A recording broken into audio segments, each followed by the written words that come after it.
이삭의 출생, 드디어 창세기 11장 마지막 부분부터 시작해서 이제 21장에 이르러서 이삭이 출생합니다.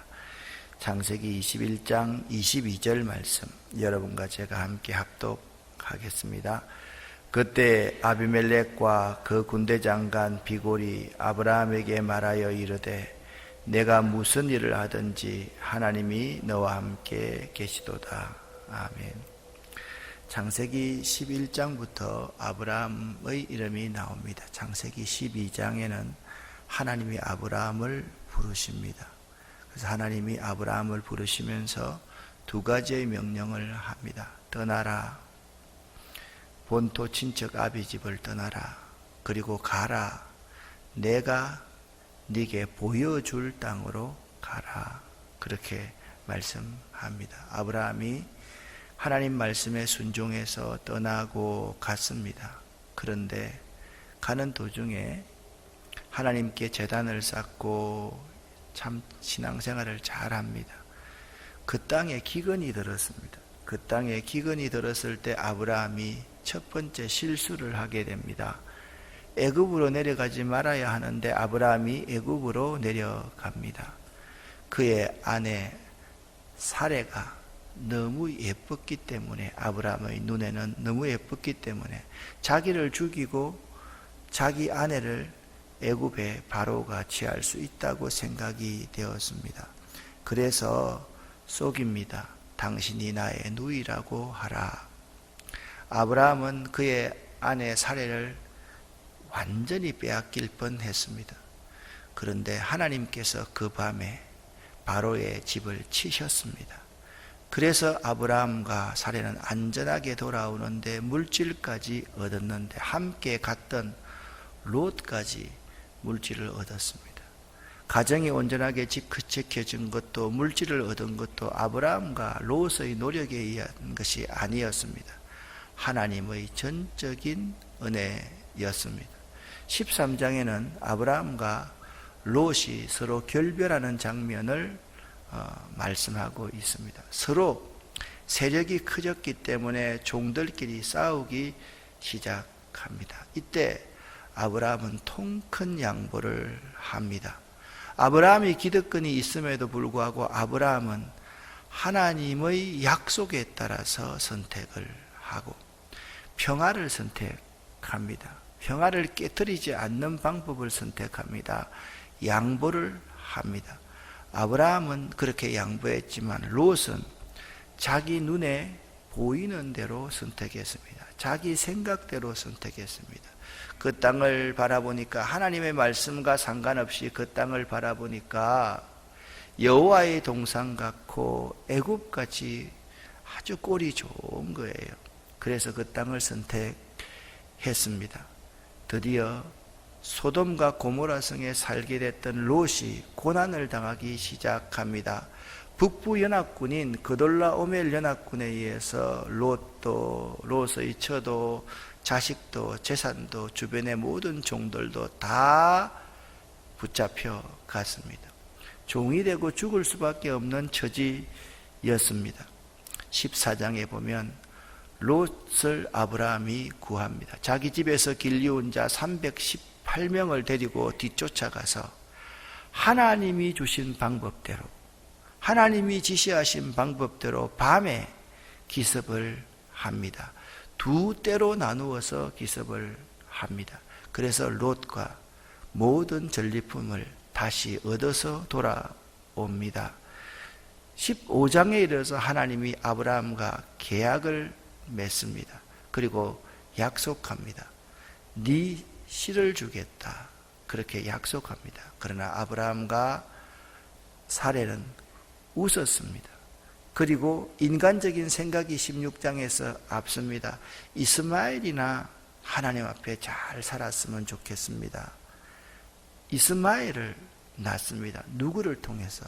사레가 자기 몸종 하가를 그에게 집어 넣으면서 말입니다. 그때서야 아브라함 스스로는 인간적인 생각을 했다라는 사실을 알게 되지만 이미 시간은 지나갑니다. 그리고 하나님이 17장에는 아브라함에게 이름을 바꾸어 주십니다. 네가 열국의 아비가 될 것이다. 사레의 이름을 사라라, 아브라함의 이름을 아브라함이라고 바꿔주십니다. 어느 때 바꿔주셨습니까? 아브라함이 하나님 앞에 납작 엎드릴 때, 자기를 부인하고 하나님을 드러낼 때 하나님이 아브라함에게 새 이름을 주셨고 하나의 명령을 합니다. 할례를 행하여라. 모든 남자들은 할례를 다 행하여라. 할례를 행하지 않는 남자는 내가 다 멸망시키겠다. 요즘에 아프리카의 가장 큰 문제는 에이즈라 그렇게 말하고 있지 않습니까? 에이즈를 좀 쉬운 말로 이제는 다 살았다. 그게 AIDS, 에이즈다. 그렇게 말을 한다고 합니다. 아프리카에서 1년에 에이즈로 죽는 사람이 100만에서 150만 명이 죽는답니다. 그런데 한 연의학지에 실린 것이 어떤 것이 실렸는가 하면 이런 사실이 실렸습니다. 할례를 행하면, 그러니까 포경수술을 하면 에이즈가 50% 이상이 감소된다라는 연구 보고서가 나왔습니다. 이 연구 보고서를 읽었던 이 사회 활동을 하는 사람들이 아프리카에 들어가서 제일 먼저 에이즈 예방을 위해서 포경수술을 합니다. 할례를 행하여 주는 겁니다. 그리고서 그들 스스로에게 에이즈에 대한 교육을 시키고 훈계를 한다라는 것입니다. 이 할례라는 것은 단순하게 남자아이의 포피를 떼는 것뿐만 아니라 얼마나 성결되게 살아야 될 것을 말씀하고 있습니다. 18장에는 천사와 면담한 아브라함에 대해서 나옵니다. 부지 중에 아브라함이 세 천사를 만납니다. 그들을 정성껏 대접합니다. 이때 하나님이 아브라함에게 매우 귀한 말을 합니다. 내가 하려는 것을 아브라함에게 숨기겠느냐라고 말하면서 아브라함을 선지자로 여겨주십니다. 하나님의 일을 맡은 아브라함이 19장에서 소돔과 고모라 성이 멸망할 때 하나님과 소돔 사람 사이에 중재자 역할을 합니다. 결국 10명이 없어서 소돔과 고모라 성은 멸망을 당하게 되지요. 또 20장에 큰 실수를 합니다. 아브라함이 아비멜렉을 만났습니다. 아비라는 것은 아버지라는 말이고 멜렉이라는 것은 왕이라는 뜻입니다. 왕의 아버지라는 뜻입니다. 이때도 아비멜렉이 자기 아내 사레가 너무 이뻐서 자기를 죽일까 봐 또 첫 번째 실수와 똑같은 말을 합니다. 그 밤에 하나님께서 꿈에 아비멜렉에 나타났습니다. 아비멜렉이 아주 깜짝 놀랐습니다. 네가 어찌하여 나에게 이 일을 행하였느냐? 어떤 이유로 이렇게 행하였느냐? 이 엄청난 일을 행하였느냐? 12장에서 똑같이 바로가 아브라함에게 하였던 말과 똑같은 말을 듣게 됩니다. 자, 20장까지 모습을 한번 보십시오. 아브라함이 잘한 일이라고는 어디 손톱 밑에 때만큼 어디 있습니까? 그런데 하나님은 아브라함의 행위와 상관없이 계속적으로 실수했을 때 실수를 통해서 물질을 주시고 또 실수를 통해서 또 물질을 주시면서 아브라함에게 소망을 갖게 하십니다. 네 자손이 하늘의 별처럼 번성할 것이다. 네 자손이 바다의 모래알처럼 번성할 것이다. 그렇게 하나님이 아브라함을 축복했습니다. 오늘 21장에 이삭이 출생합니다. 21장은 매우 중요합니다. 창세기 12장이 아브라함의 소명장이라고 한다면 12장을 거꾸로 뒤집어 놓은 21장은 이삭의 출생이 나옵니다. 이삭 출생 이전에는 아브라함이 인간적인 생각을 하고 인간적인 판단을 하고 실수를 하지만 이삭 출생 이후에는 아브라함이 그런 실수를 전혀 하지 않습니다. 그냥 하나님 앞에 자기 모든 것을 다 헌신하는 삶을 삽니다. 아브라함의 인생을 네 부분으로 구별할 수 있다라고 말씀을 드렸습니다. 첫 번째, 떠나라 하나님이 명령했습니다. 두 번째, 가라 명령했습니다. 세 번째, 믿어라 라고 했습니다. 아브라함이 여호와를 믿으니 하나님께 여호와께서 이를 의로 여기시고, 아브라함이 하나님을 확실하게 믿고 난 이후부터 네 번째, 하나님 앞에 헌신하고 드리는 단계를 맞이합니다. 이삭의 출생은 아브라함이 얻은 것 같지만은 내게 있는 모든 것을 하나님께 다 드릴 수 있다는 고백을 할 수 있게끔 되었습니다. 가장 자신에게 소중한 것을 드리는 것이 헌신입니다. 내가 양보하지 못할 것, 내가 포기하지 못할 것을 내려놓고 그 모든 것을 하나님께 드릴 수 있는 것이 진정한 헌신임을 이삭의 출생을 통해서 보여주고 있는 것입니다. 이삭의 출생 이후에 아브라함은 흔들리지 않습니다. 결코 흔들리지 않습니다. 여러분과 저의 인생도 마찬가지입니다. 떠나라 해서 떠나서 이곳에 와 있습니다. 가라 해서 이곳에 와 있습니다. 그러나 정말 우리가 하나님 앞에 헌신하려고 하면 하나님을 온전히 믿어야만 합니다. 할렐루야. 온전히 믿어야만 합니다. 내 상식으로 믿을 수 있는 것을 믿는 것은 믿음이 아닙니다. 내 상식으로 믿을 수 없는 것을 믿는 것이 믿음입니다. 내 상식으로 따를 수 있는 것을 따르는 것은 순종이 아닙니다. 내 상식으로 따를 수 없는 것을 따르는 것이 순종입니다. 내 상식으로 드릴 수 있는 것 드리는 것은 헌신이 아닙니다. 내 상식으로 도무지 드릴 수 없고 포기할 수 없고 양보할 수 없는 것을 내어놓는 것이 헌신임을 우리에게 보여줍니다. 창세기 21장은 이렇게 시작합니다. 여호와께서 말씀하신 대로 사라를 돌보셨고, 여호와께서 말씀하신 대로 사라에게 행하셨으므로 하나님이 말씀하신 시기가 되니까 아브라함에게 아들이 생겼다. 무엇입니까? 이삭은 하나님의 약속의 자녀라는 것입니다. 이삭은 뭐라고요? 약속의 자녀입니다. 그러면 이스마엘은 뭡니까? 육신의 열매, 육신의 자녀입니다. 이 패턴이 지금 창세기 21장부터 예수님 오시기 전까지 계속해서 이어지고 있음을 볼 수가 있습니다. 이삭은 약속의 자녀입니다. 약속의 자녀이기 때문에 4절 말씀을 보니까 이삭을 낳자마자 아브라함은 자기 이름을 하나님께서 바꾸주시고 나서 명령한 그 명령을 그대로 행합니다. 8일 만에 뭘 행합니까? 할례를 행합니다. 그게 봅니다. 그가 하나님이 명령하신 대로 할례를 행하였더라. 따라합니다. 그가 하나님이 명령하신 대로 행하였더라. 이런 여러분 되시기를 예수 이름으로 간절히 축원합니다. 아브라함이 이삭을 낳았을 때 나이가 100세라고 말씀하고 있습니다. 어떻게 100세에 아들을 낳을 수가 있습니까?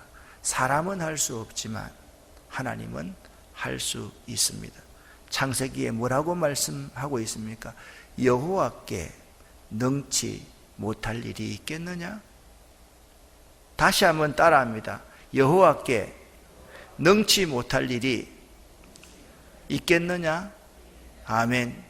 이 사실이 그대로 이루어졌습니다. 사라가 이렇게 고백합니다. 하나님이 나를 웃게 하시니 듣는 자가 다 나와 함께 웃으리로다. 여러분의 인생이 이렇게 펴지시기를 바랍니다. 하나님이 여러분을 웃게 하시니 그 놀라운 일을 듣는 자마다 나와 함께 다 웃을 수 있는 인생이 될 수 있어야만 합니다. 이것은 하나님 앞에 단을 쌓고 여호와의 이름을 부르고 하나님 앞에 자기를 부인하고 납작 엎드리고 그렇게 살아갈 때 하나님이 나를 웃게 하시는 것입니다. 성숙한 자는 어떤 사람입니까? 오래 믿을수록 그 교회에 뼈가 굵으면 굵을수록 중한 일을 하면 할수록 자꾸 자신이 부족함을 느끼는 자는 성숙한 자입니다. 미숙한 자는 어떠한 자입니까? 오래 믿고 그 교회에서 중한 일을 맡을 때마다 두목이 되려고 합니다. 다른 사람 앞에 서려고 합니다. 말을 많이 하려고 합니다. 미숙한 자입니다.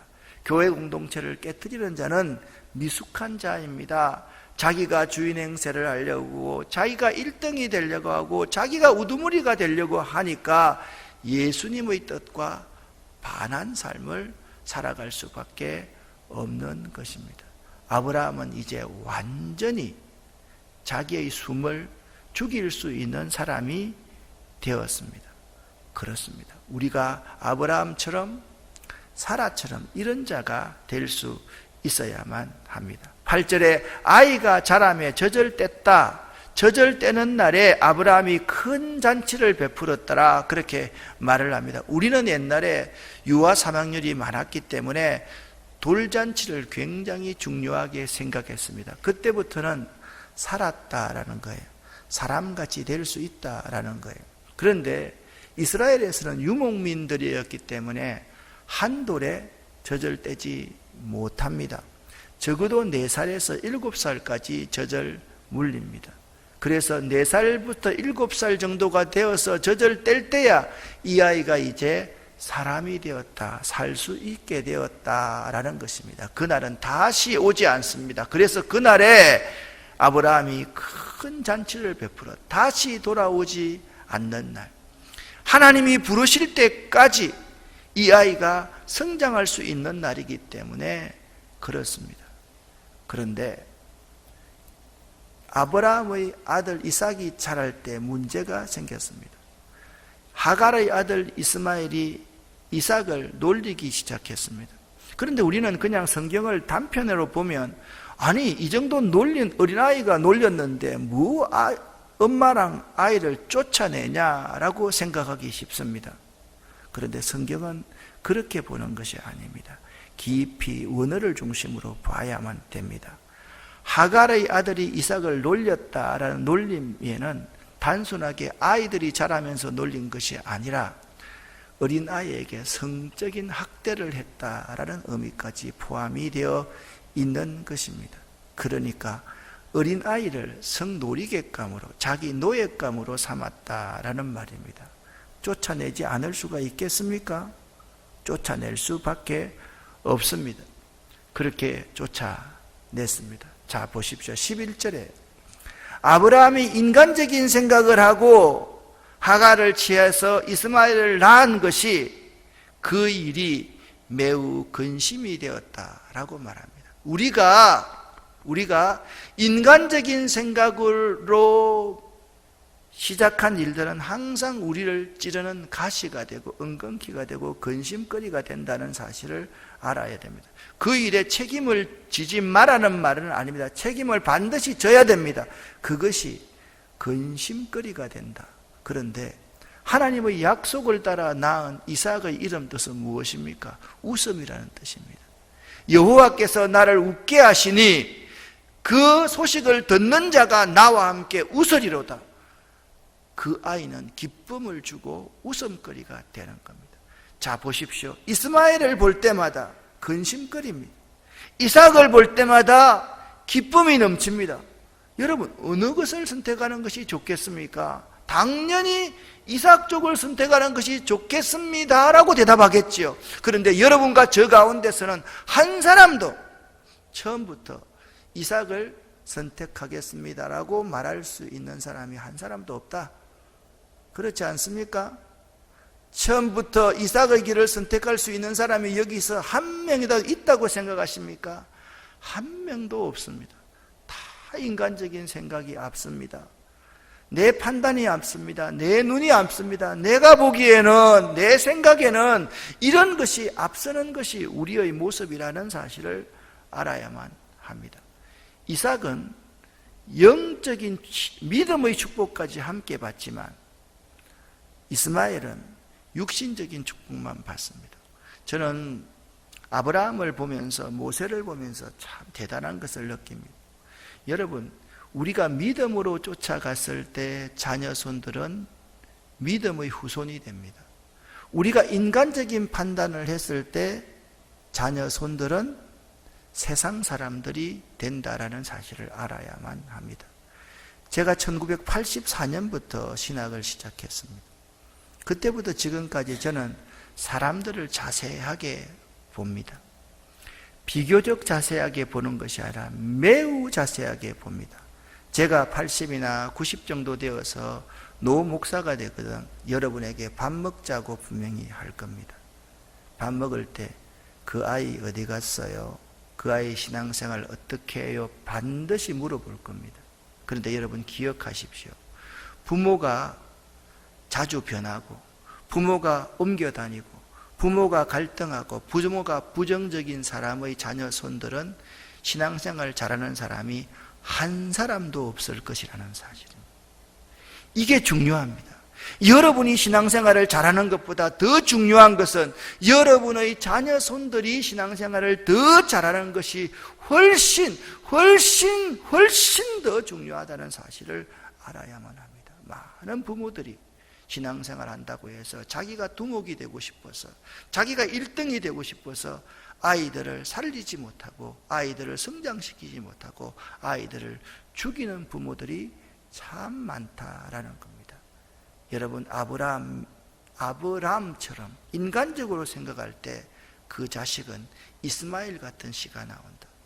아브라함이 하나님을 온전히 믿고 약속의 자녀를 받았을 때 그 자녀는 이삭처럼 다른 사람을 웃게 하고 크게 웃게 하는 사람이 된다라는 사실을 알아야만 됩니다. 이제 하갈과 이스마엘이 쫓겨 나갔습니다. 여기 이렇게 말합니다. 하갈과 이스마엘이 브엘세바 광야에서 방황하더니 그렇게 말합니다. 하나님을 떠난 인생은 방황할 수밖에 없습니다. 그리고 차마 방성되고 갑니다. 그곳에서 죽을 수밖에 없으니까. 그때 하나님이 하갈아 무슨 일이냐 두려워하지 말라. 하나님이 저 아이의 소리를 들으셨다.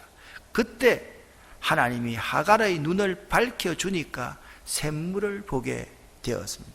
그 샘물을 마시고 하갈과 이스마엘이 살 수 있었습니다. 그런데 21절 말씀을 보십시오. 그가 바란 광야에 거주할 때에 그의 어머니가 그를 위하여 애굽 땅에서 아내를 얻어 주었더라. 애굽 땅에서 아내를 얻어준 이 아들이 하나님을 잘 섬기고 신앙생활 잘 하겠습니까? 잘 안 하겠습니까? 당연히 안 하죠. 애굽으로 내려가면 안 되죠. 애굽 사람과 피를 섞으면 안 되는 거죠. 바로 여기서 비극이 시작되는 겁니다. 여러분 자녀들이 결혼하겠다 데려오면 반대할 수가 없습니다. 그러나 결혼하기 전에 어릴 때부터 할아버지, 할머니는 엄마, 아빠는 분명하게 해야 될 것이 있습니다. 믿지 않는 사람이면 절대로 안 된다. 그것을 계속적으로 교육해야만 합니다. 그런데 그것을 대수롭지 않게 여깁니다. 마치 롯의 사위처럼 농담으로 여깁니다. 그런 사람은 자녀 손들이 이스마엘처럼 될 수밖에 없다라는 사실을 알아야 됩니다. 문제는 누굽니까? 사레가 문제였고, 사레가 하갈을 아브라함의 방에 넣은 것이 문제였고, 취한 아브라함이 문제였고, 그리고 이스마엘이 아내를 취하였는데 이 아내를 하갈이 선택해 주었다는 것이 문제라는 사실을 알 수가 있습니다. 바로 그때에 아비멜렉이 아브라함과 함께 기거하다가 이렇게 말을 합니다. 아비멜렉이 그 군대장관 비골과 함께 이렇게 말합니다. 네가 무슨 일을 하든지 하나님이 너와 함께 계시도다. 네가 무슨 일을 하든지 하나님이 너와 함께 계신 것을 보았다. 그렇게 고백합니다. 그리고 아브라함이 따집니다. 왜 자꾸 이 땅에 있는 사람들이 우리를 괴롭힙니까? 우리의 이 우물을 계속 막습니까? 라고 할 때 나는 모르니이다. 사과까지 다 받아줍니다. 아브라함이 양과 소를 가져다가 아비멜렉에게 주고 두 사람이 서로 언약을 세웠습니다. 그리고 언약을 세우고 나서 두 사람이 거기서 맹세하였으므로 그곳을 브엘세바라고 하였습니다. 운물, 언약의 운물이다. 부엘세바 광야가 바로 이렇게 해서 나오는 것입니다. 사랑하는 여러분, 오늘 두 문장을 꼭 기억하십시오. 하나님이 나를 웃게 하셨으므로 듣는 자가 나와 함께 웃으리로다. 이 말씀 꼭 기억할 수 있기를 예수 이름으로 간곡히 부탁을 드립니다. 또 믿지 않는 아비멜렉과 그의 장관 비골이 내가 무슨 일을 하든지 하나님이 너와 함께 계시도다. 백부장이 예수님을 보고 그는 진실로 하나님의 아들이었도다 라고 고백하듯이 믿지 않는 사람들이 여러분을 보고 당신은 무슨 일을, 이게 부끄러운 말입니다. 아비멜렉이 어떤 사람입니까? 아브라함의 아내 사라를 아내로 취하려고 했던 사람입니다. 그 집안에 큰일 날 뻔한 사람입니다. 내가 보니까 네가 요새 말로 개판쳐도 하나님이 너를 도와주시더구나, 그 말입니다. 여러분 이 말씀을 가만히 곰곰이 생각을 해보십시오. 아브라함의 초점을 맞추지 마십시오. 하나님의 초점을 맞추십시오. 여러분과 제가 어떤 모양으로 어떻게 살아가든지 간에 하나님은 여러분을 인도하시기를 원하고 여러분을 축복하시기를 원하고 여러분을 사랑하시기를 원한다. 꼭 기억할 수 있기를 예수 이름으로 간절히 축원합니다. 기도하겠습니다. 살아계신 아버지 하나님, 하나님의 은혜를 진심으로 감사를 드립니다. 오늘도 하나님이 나를 웃게 하셨으므로 하나님이 나와 함께 하십니다. 그 고백이 우리의 고백이 될 수 있도록 도와주시옵소서. 여기 우리 이민구 권사님 사랑하는 남편을 위해서 기도합니다. 하나님, 이 부부에게 건강을 허락하여 주시옵소서. 우리 이용욱 어르신에게 건강을 회복시켜 주시고 이전보다 더욱더 강건할 수 있도록 도와주시옵소서. 살아계신 아버지 하나님, 오늘도 우리들 가운데 하나님이 함께하여 주시고 이 새벽에 팔려야 될 집들이 다 팔릴 수 있게 도와주시옵고 우리의 문제가 다 해결함 받을 수 있도록 하나님께서 도와주시옵소서. 하나님 역사하여 주시옵소서. 하나님 인도하여 주시옵소서. 우리의 기도를 들어 응답하여 주시옵소서. 예수 그리스도 이름으로 축복하옵고 간절히 기도 올립니다. 아멘.